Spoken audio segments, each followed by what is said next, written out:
حصار کا عمل کہاں سے شروع ہوا؟ ایک بار حضور پاک صلی اللہ علیہ وآلہ وسلم باہر تشریف لے گئے۔ آپ کے ہمراہ ابن وقاص رضی اللہ تعالی عنہ بھی تھے۔ آپ صلی اللہ علیہ وآلہ وسلم نے ایک جگہ جا کر اپنی چھڑی سے ابن وقاص کے گرد ایک دائرہ کھینچا اور کہا، آپ نے اس دائرے سے باہر نہیں آنا جب تک میں واپس نہ لوٹ آؤں۔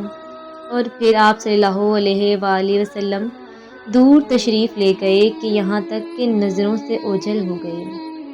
پھر سعد بن ابی وقاص رضی اللہ تعالی عنہ نے دیکھا کہ پرندوں کا غول اتر رہا ہے۔ 2 گھنٹے گزرنے کے بعد آپ صلی اللہ علیہ وآلہ وسلم تشریف لائے اور کہا، سعد آپ باہر آ جائیں۔ آپ رضی اللہ تعالی عنہ نے فرمایا، یا رسول اللہ، یہ ماجرا کیا تھا؟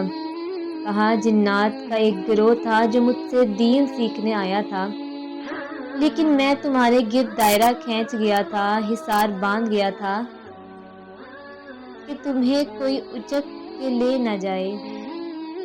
وہاں سے یہ حصار کا سلسلہ شروع ہوا جو آج تک چلا آ رہا ہے۔ چینل کو سبسکرائب کرنا مت بھولیے گا۔